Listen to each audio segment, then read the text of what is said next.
Guarding the covenant, and then he links it to kindness. And we've seen this before, I'm going to re-emphasize it here, that the covenant is not burdensome, is not hideous, is not torturous.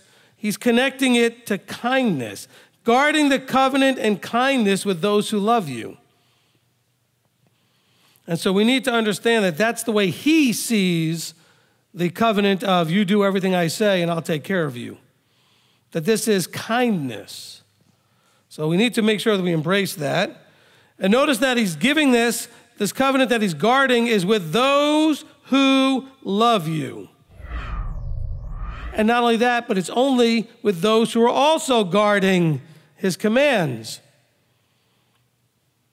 And so for all those out there that think, oh, well, so-and-so, my friend who's a believer, or my friend who's covenanted, my friend who's whatever, blah, blah, blah.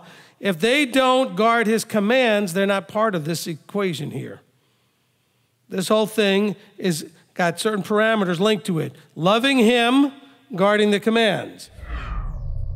It's not just guarding the commands, but he wants to remind everybody that guarding them means doing them. Okay? It doesn't just mean not doing the things he says not to do, because that would be more the idea of guarding. Guarding against somebody doing something they shouldn't do. Well, there's some things that have nothing to do with shouldn't do that have everything to do with should do. Actively going ahead and doing. In the Psalms, he starts to work on our heart by reminding us that covenant is linked to, let me rephrase that.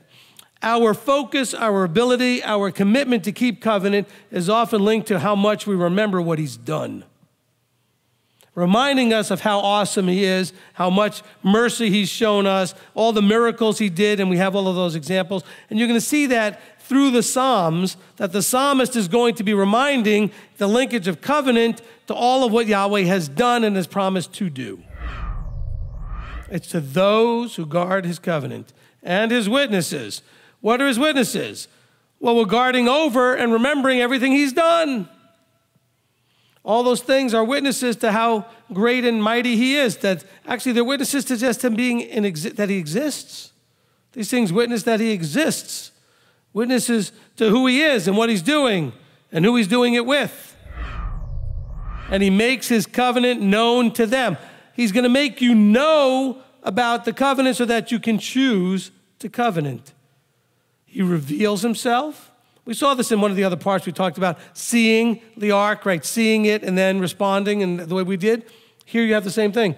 He's going to open your eyes and your ears and your heart because you have fear and reverence and awe. He's going to teach you his ways. He's going to go ahead and give you the secrets, and he's going to let you know that there's a covenant that you can make. Let me not be ashamed. In other words, don't be embarrassed to put on your seat. Don't be embarrassed to tell your bosses, I'm sorry, but I can't work. You know, we had a little point during the prayer time where one of the members here said that I work at a fast food place. The fast food place wanted everybody to wear, seasonal shirts that were Christmas related. And I said, I can't do that. And stood up for it without shame. And you know what? They gave her a different shirt to wear. But you have to stand up. Now, when we say spirit there, we're talking about the spirit in man. The spirit in man, or the heart of man, is what? At enmity, at odds with Yahweh's. It's desperately sick, wicked, who can trust it, who can know it. He said that spirit in man was not steadfast towards El. You've got to get control over your spirit, to guide it and focus it, to be in line with, to harmonize with the spirit of the Ruach. Spirit of Elohim, the Ruach HaKodesh. Therefore Yahweh heard, and he was wroth. Why was he mad?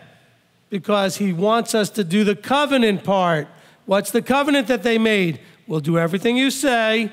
We trust you to provide everything else. They weren't doing their part. They were not trusting him to do everything else. They may have been obeying and following his word and doing what he said, but they weren't trusting him. And even when he provided the bread, they didn't trust him and obey because they went and gathered when they shouldn't have. He also, it doesn't mention it here, he remembered a promise he had made to Abraham, Isaac, and Jacob. that he would not destroy this people completely, but that there would always be a people to eventually be, so Abraham would be the father of many goyim, many nations. That they would be a light to many nations. That through them, through that seed, all men might have an opportunity to be saved.